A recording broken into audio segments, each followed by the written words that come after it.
Good evening and welcome to the Mayor and City Council workshop for the month of January in the city of Taneytown.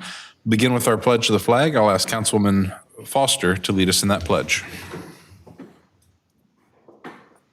I pledge allegiance to the flag of the United States of America and to the republic for which it stands, one nation, under God, indivisible, with liberty and justice for all.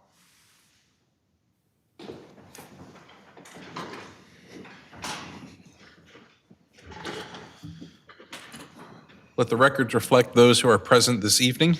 Councilwoman Fuller did notify me that she was not going to be in attendance.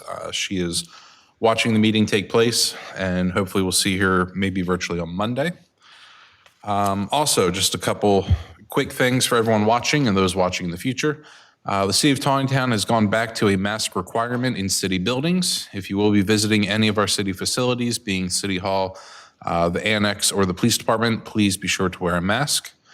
As you can see, we have our dividers back up here. The COVID numbers have gone up, and we will like to do whatever we can to prevent the spread, especially among our employees. Also, if you've watched any of the weather news, we do have some snow coming tomorrow evening, so please be mindful. Right now, they're calling for 3 to 6 inches starting around 9 or 10 o'clock Thursday evening. I'm glad it happens overnight, less people out on the roads, but please give our public works crew a chance to clear the roads. Don't get in their way. Try to not park your cars on the street during the snow event, and we can all get through this without any major issues. With that being said, we'll begin the business of the evening. Starting first with review of the minutes of the December 8th and December 13th regular meetings. Council will see on the table in front of them, there is an edit presented with the December 8th workshop minutes. And with that recognized, is there any further discussion or amendments to those minutes as they're presented to you this evening?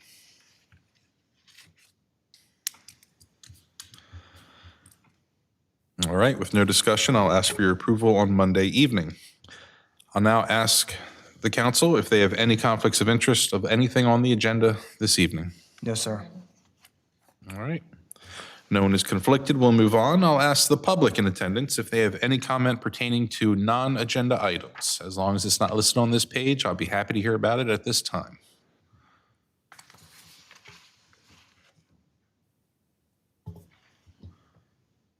A question, if you can hear me or not, or if it's clear.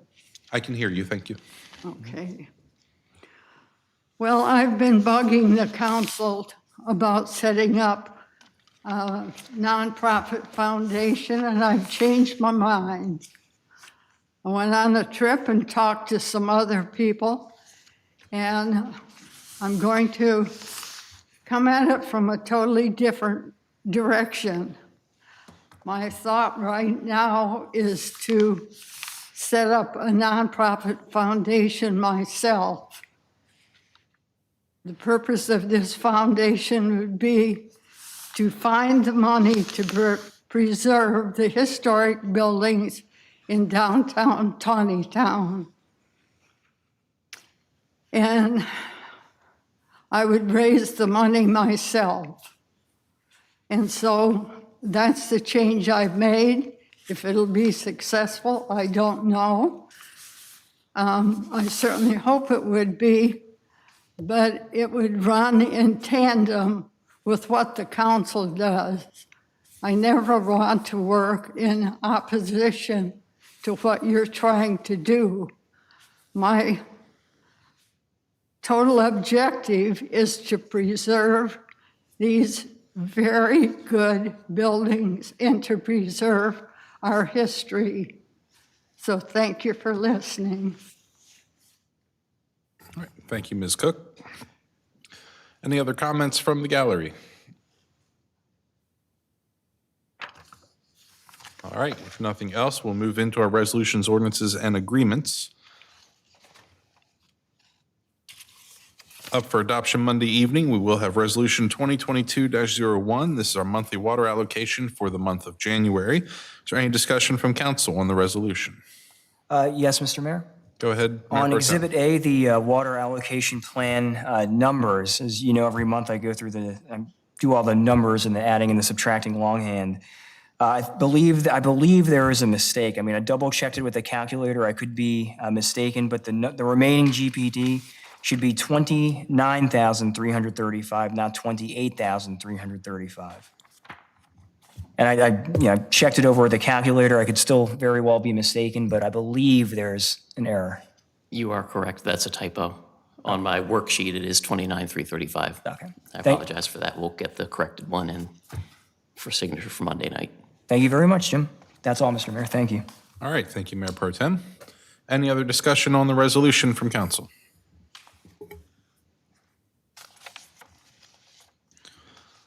All right, hearing none, I'll now ask our city manager, Mr. Weeper, do you have a report for us this evening? Sure do. Let's see. First item we usually talk about is our capital improvement program. We're hoping to have a draft before you next month.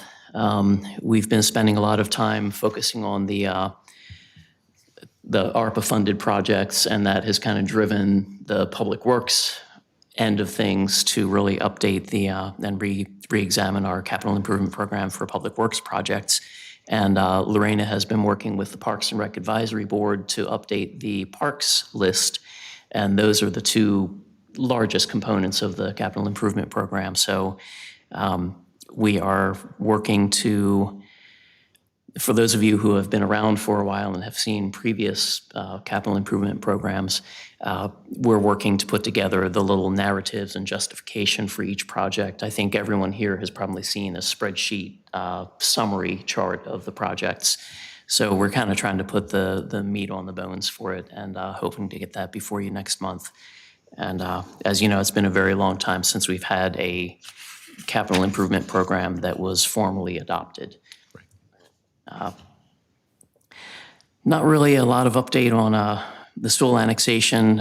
City attorney may have some more on that, but at this point, we're still waiting for one more signature on the annexation agreement. Unfortunately, it was kind of the busy time for the tree farm, so not the best time for somebody to come in and put pen to paper on that. But we are working on updating the annexation plan in the meantime so that we can provide that to the county pursuant to our town-county agreement to get that to them with plenty of time before we move on the annexation resolution. As far as charter and code review, that's one that's been on here for a long time. Something that's coming down the pike there is stormwater management regulations. The state passed legislation in 2021 that required the Department of the Environment to develop plans to update water quantity control standards where flooding has occurred since 2000. They provided this report known as Advancing Stormwater Resiliency in Maryland, or A-STORM. And they have some action items in there, and just a couple quick highlights. We get all the way from phase 1 to letter B before it says consider regulatory changes. So the idea is to basically update the Maryland stormwater design standards to increase the runoff volume that they have to that we have to manage. So the big takeaways are that we can expect to have to manage an additional ½ inch of precipitation compared to the current regulations, and we'll need to do more to address stormwater where flooding has occurred routinely. And that's done by a watershed. I'm not sure I'm still trying to figure out exactly what their term watershed, if it's the 8-digit watershed that we look at sometimes, or if they're looking at a bigger watershed. So I have to do a little more homework on that, but basically we can expect the state standards for stormwater to be changing. And that is looking back to their prospective proposed schedule. Phase 1 is now through June of 2022, and they're talking about regulatory changes between now and June. So we'll see how that plays out. And there have also been some other stormwater management changes with regard to dam safety and who's able to review high hazard dams. So there are a couple of stormwater related things coming down the pike, and the timing may be good for us to consider adopting Carroll County stormwater regulations instead of doing our own ordinance as we've done for many years. That's something that's going to take a good bit of discussion, and perhaps we'll even have a presentation at some point, but just to kind of give you a heads up, that might be an option for us down the road. Trevanian Terrace project, blasting is finished. Excavation continues. Now pretty much it's just a matter of getting the dirt out, enlarging the pond area.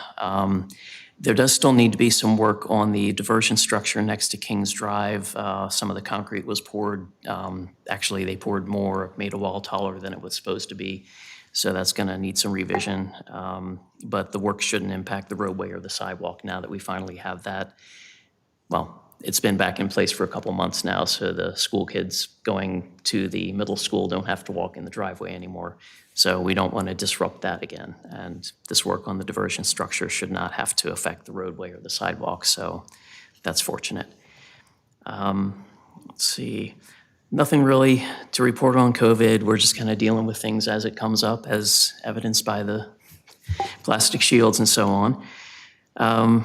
And as the mayor said, we have gone back to a masking mandate for visitors, and whenever we leave our respective work areas, we have to mask up and so on.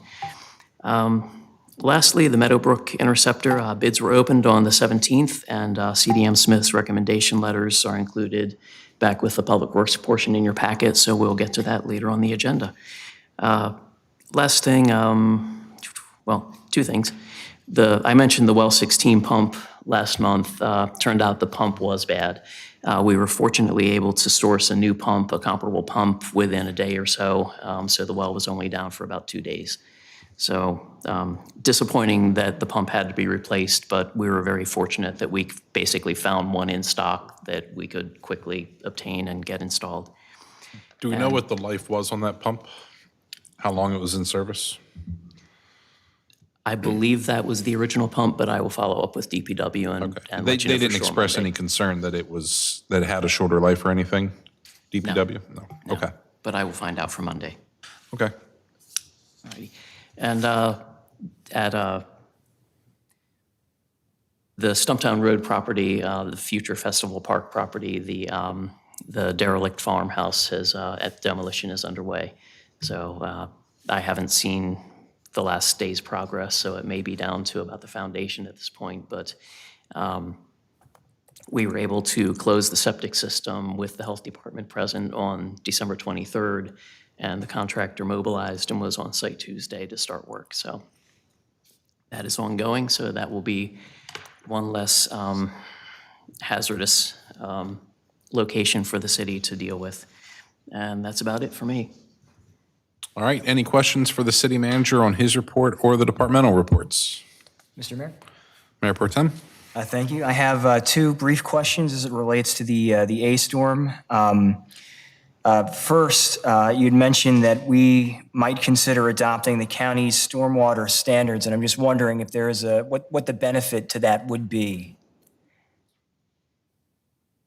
The county has more robust staff to do some of the associated work that we rely on CDM Smith to do currently. There are some manuals some technical manuals that are referenced in the ordinance that we need to take a closer look at, because that's where some of those details may present more of a shift than just the verbiage of the ordinance itself does. Those manuals that are incorporated by the ordinance do have some differences between how we look at stormwater and how the county does. So we really do need to do some homework there. But with the changes coming down the pike, everyone's going to end up having to update their stormwater management regulations. And we've seen in recent years, well, for a number of years, the county's stormwater staff, as we've seen with some of these retrofit projects and everything, with our participating in the joint NPDES permit with the county now, we're more closely aligned than we were years ago. And since the adoption of the current stormwater regs, where we follow the state's model ordinance, our regulations have come much more in line with the county's regulations than they were many years ago. We used to manage for different types of rain events than the county did, and now basically we're much more in sync with them, having followed the state's model ordinance. So just something that could help us avoid future headaches by adopting that, but it's something that we really need to explore. Thank you. And that brings me to my second question, and it's almost part of that. I'm imagining that there's obviously going to be some sort of financial cost to us when the standards are updated. If we have to bring ourselves into compliance with something, or we have to take action to do something to bring ourselves into compliance, there's going to be some kind of attached financial cost to it. Well, if the stormwater regs are updated, what we saw the last time around is that projects that were already in the pipeline would be subject to the ordinances in place at the time they came into the process. So the regulations, once they're adopted, will affect any new development projects. So anything now that has to address stormwater management, it's going to be new impervious surfaces, projects that disturb greater than 5,000 square feet of earth, things like that. So this isn't like our MS4 NPDES permit where we were subject to these retrofit requirements to bring things up to water quality standards. The stormwater regs would address new construction, new development. And yes, we can certainly expect there will be a cost associated, but that's going to be something that's going to be borne primarily by the developers of those projects. Gotcha. And so and I apologize, I guess this is kind of a third follow-up question. So if we did, say, adopt the county's stormwater standards, and that brings us, I guess, better into line with what the state is expecting of us, the benefits there are going to be that the county would be able to help guide us in pursuit of achieving those standards. Is that fair to say? If we were to go in that direction, they would basically take on the function that CDM Smith has now, which would be reviewing development plans, ensuring that the proposed stormwater management facilities comply with the code requirements. And also there are some strings that are attached to that have to do with ensuring that we have a maintenance and inspections agreement so that we can go on the property to make sure that the stormwater features are maintained in perpetuity. We do inspections every 3 years, and not only of our stormwater facilities, but others that are private through the city, those on commercial and industrial properties.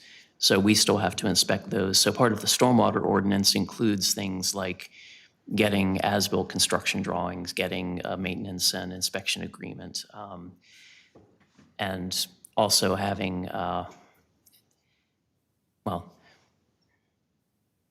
don't want to blur the line between the NPDES permit, end of stormwater, and the development regulations, I guess. It's tough to keep them clearly separated in my mind because it's all kind of part of the same ultimate process. You build it, and then it needs to be maintained, and that maintenance aspect, it all goes into the same watershed as our stormwater facilities. So it all does kind of tie together, but sorry, I'm getting a little... No, that's all right. Little more heading down the NPDES route, and we don't need to go there tonight. Sorry. But it's good to have the information, and thank you for that, Jim, and thank you, Mayor, for letting me ask questions. No problem. Any other questions for the city manager on his report? All right. Thank you, Mr. Wieprick. We'll now move on to our city attorney, Mr. Gullo. Do you have a legal report with us this evening?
All right, thank you, Mr. Gullo. Any questions for the city attorney?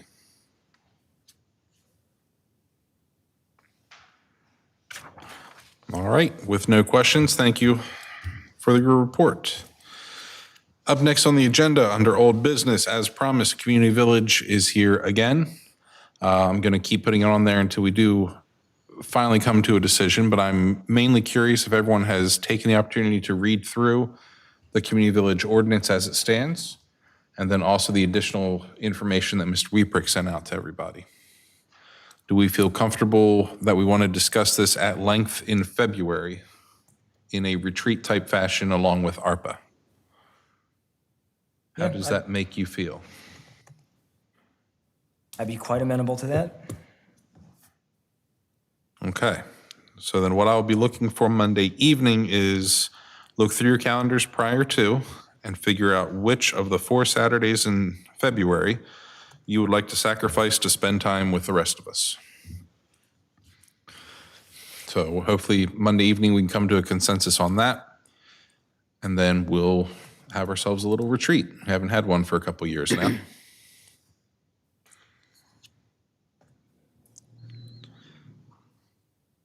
All right, while we're on that topic, are there any questions on Community Village that we would like Mr. Weeprick to address before we go on?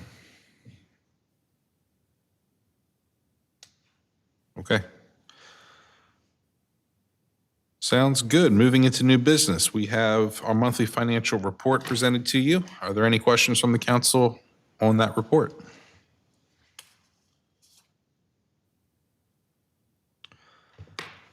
All right, hearing none, that'll be up for your approval Monday evening, as well as the accounts payables. Is there any discussion on the accounts payables? All right, that as well will be up for your approval Monday evening. Next, under new business, we have the award of a bid, the Meadowbrook Sewer Interceptor Replacement. In your packets, you have a memo from CDM Smith saying that there were 5 bids received for this project. The low bid of $190,841 was submitted by Stamballs Incorporated of Union Bridge. CDM Smith reviewed it, believes it's in order. We have worked with them in the past, and they're recommending that we award to Stamballs Incorporated. Any questions, concerns about that topic? All right. Well, then that will be up for your approval on Monday evening. The request from CDM Smith is that we authorize them to issue the notice of award and then authorize myself to execute the agreements with the contractor. So Monday evening, I'll be seeking that from you. And finally, we have award of bid for the sewer cleaning and televising. On this one, there were 10 bids received. It was quite a broad range. The recommendation from CDM Smith is that it be awarded to Utility Service Group in the amount of $71,160. Any questions regarding that? Okay. Out of curiosity, and Mr. Weeprick, I don't know if you are privy to this, it was such a large range of bids on this one. Did you hear any discussion on that or why that really would have been? Did I did Brian or not, Kevin but I speak? can inquire and try to have some info for Monday. Okay. It just seems weird that the highest bid was 3 times higher It than is the a lowest. huge spread, yes. Right. is very interesting. It was great to see we got 10 bids for it. That was very exciting. All right, so again, Monday evening, we'll be requesting that the council authorize CDM Smith to issue the notice of award, and then also authorize myself to execute the agreements. Were there any other questions on that before we move on? Okay. Lastly, we have our public comment for agenda items. Anything that we've discussed this evening on the agenda, I'm willing to hear from the public at this time. Where'd the public go? All right. Hearing none, I will ask for a motion to adjourn until Monday evening. So moved. And a second, please. Very good. On the motion from Councilwoman Foster, second from Mayor Pro Tem Vigliotti to adjourn. All in favor signify by saying aye. Aye. Anyone opposed, say nay. We are adjourned. Thank you all.